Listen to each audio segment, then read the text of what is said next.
সাংগঠনিক সম্পাদক জনাব আলামিন সরকার টিটু ভাই। এটা মনে হয় পরবর্তীতে অন্য কোনো এবং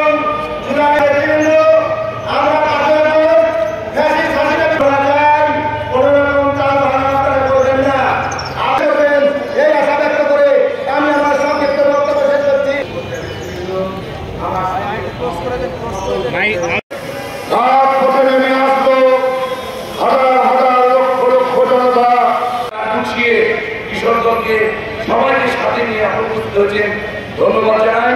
চক্রান্ত চলছে আল্লাহ বাংলাদেশে এখন অত্যন্ত জনসহ বহু দল তৈরি করেছেন আল্লাহ, তার মধ্যে একটি দল আল্লাহ আমাদের বিরুদ্ধে